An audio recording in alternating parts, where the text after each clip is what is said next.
final part, to the boy's point of view. It was now early evening, and the elders once again beckoned the boy to their hut. The boy said to his mum, "I don't want to go. They don't listen." The boy paced up and down in his room, then finally built himself up and left for the hut. He eventually came to the door and stretched out his arm and rested his hand on the handle. He just could not bring himself to turn the handle. He just stood there in a transient state until he let out a big sigh and then opened the door. The elders were all seated around a long table in the centre of the room. The elders deeply and with a croak said, "Come closer, son." The boy thought to himself, they might listen now. So the boy started to talk. "The biggest, baddest and boldest grey wolf is still there in the field. It is true. You can see for yourself." One of the elders abruptly got up and walked over to the boy and said, "No more of your jiggery-pokery. If it happens again, you will be put into detention every day after school and work every weekend with no privileges for a month. Is that understood?" The boy stamped his foot. Thud. "But come and see. You can see for yourself." The boy pulled at the elder's gown to edge him to the door. The boy's heart was pounding and sweat broke into beads from his temple and forehead. The elder's stance was strong, and with his other hand clipped the boy around the head and said, "Get out." The boy ran off crying and sobbed on his own behind the barn. He was blue-billed, and a dog the boy called Starbow came and sat beside him with his ears erected. The boy muttered, "What do you think we should do? After all, you are related to the wolf family." Then the dog's ears swept low. The boy just threw his arms around the dog, hugging him tight. After 20 minutes, the boy lifted his head from the dog, his cheeks warm and red. He clenched his hand into a fist, so tight that his fingernails dug into his skin. He stared at the ground, where grass and wild flowers spurted up from the wooden fence that surrounded the back of the barn. The boy gets up and follows the track back to his favourite tree beside the field. As he walked up the hill, he looked back to see Starbow following him from a distance, his tail wildly wagging from side to side. The boy once again armed himself with a big thick stick. It was that transition time where night and day met. On one side the sun was setting, and on the other the moon in its full glory. The tree was now in deep green shadows, but he could see the wolf getting up from where he lay in the field. The wolf's nose twitched and triggered by the scent of the town that blew up the hill in the summer wind. Like a statue, the wolf poised with his back legs spread wide and his front legs like two pillars close together. He stretched his neck and lifted his head up and howled an eerie and haunting yet beautiful tone to summons his pack. "Ow, ow!" Ow! Ow!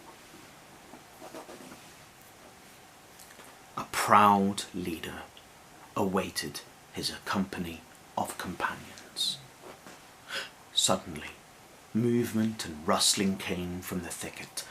Eyes caught the low sunlight in a dancing, dismal glare, as if a paranormal sighting greeted night's edge of darkness as the sun dipped a little more. The boy was already halfway back to town by then, and stopped when he saw Starbo, who stretched his two front paws up to his waist. The boy pushed him down and said, "No time for this, Starbo. We must run back and warn the others." Meanwhile, the pack of wolves started to lope down the track to town. The boy entered the town screaming, "Wolf! Wolf! Wolf!" This time, the few people that were on the streets did not run nor hide. The farmer and wife kept to their evening chores. The shepherd let the sheep roam. The horses were left out in the paddock. The youth socially gathered in the evening of summer, brushing away the midges. Dancing folk jived to the band that played music out in the open air. The elderly went for evening strolls, the cats wandered the streets, and the dogs lazed around. Suddenly, darkness came with the wolves as they entered the town, closing the day. Only the moon shone down in full glory. Sheer cliff swaying fear with dizziness. Some people froze, while others screamed and shouted and yelped for their lives. Some of the people grabbed sticks and stones and rakes and other tools they could find. But it was too late. The wolves were in full force, jumping and pulling people down to the ground, and being surrounded and ripped apart with several fanged jaws. They snapped and roared at each other as they tore limb from limb of flesh. Other wolves went for the poultry and sheep with their lambs, mauling them to pieces. The boy's sweetheart had frozen on the spot, as fear gripped her, as if she had a fixation with such a revered animal. A wolf stopped and viewed the girl, and though wolves don't bark a lot, they did so, wild and flaring, to call some of his pack by his side. Ruff, ruff, ruff! The wolves gazed, almost as if it was a fascination with beauty, like the woman and the beast. Suddenly they launched themselves at her, and just as the wolves lifted themselves off the ground, the boy intercepted and hugged his arms around her, and took the full brunt of the wolves' force. Starbo also came to the rescue, barking profusely, without breath. But one of the other wolves bit Starbo on his body. But it gave enough time for the boy and girl to escape. The dog was wrung and flung around until his neck went limp. He slumped to the ground. The wolves don't eat each other, their own kind, and left Starbo on the ground. Such beautiful darkness with the moon enlarged, as if it was reaching down to touch the town. Soon the streets cleared from the survivors that barricaded themselves into their homes. Only the dead bodies lay scattered with deep crimson soaking into the soil. It was a messy and bloody night with much loss, and soon the wolves dispersed into the wilderness of a harsh country.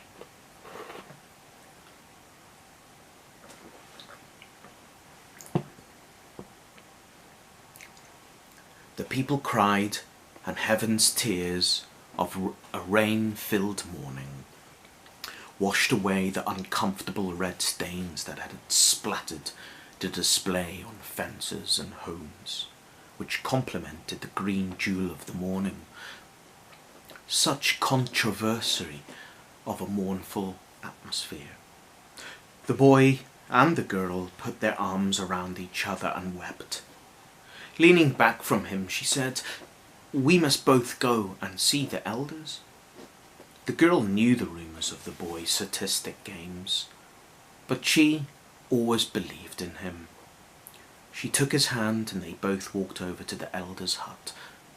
The boy and the girl opened the door and went in. They both saw an elder with his back hairy as he was putting on his cloak. They both looked down and saw 2 large paws as the elder put his shoes back on. Suddenly, he returns back to human form. He then wiped away the blood stains around his mouth. He speedily spun around and saw the boy and girl were standing there looking at him. The elder started to laugh. "They won't believe you now, boy." The girl and boy's mouth were wide open. They both gasped and let out a big sigh. Suddenly the other elders entered through the door and sat down around the table. The elders all shouted, "You are banished! Banished from this town! Leave and get out and never come back!" The boy's tears were rolling down his cheek. He sniffled. But that elder is a wolf. I saw him in his true appearance." "That is enough. We are not listening to your lies." But the boy continued, "I told you so, but you did not believe me. If only you had faith and kept the faith in me." The boy and girl left the hut. She took his hand and said, "I am coming with you." And that was the last the town had ever saw of them. The end. Yes, I enjoyed writing that story. It probably needs worked on and tweaked. I also have a soundtrack for that story, and I'll just read you out the list of songs and artists. First of all, there's Royal Blood, Little Monster, Tori Amos, Night of the Hunters, Foster the People, Goats in Trees, Bon Jovi, Stick to Your Guns, Placebo, Ask for Answers, Ben Howard, Wolves, Royal Blood again, with a song called You Can Be So Cruel. Well, thanks for listening. I hope you enjoyed the story.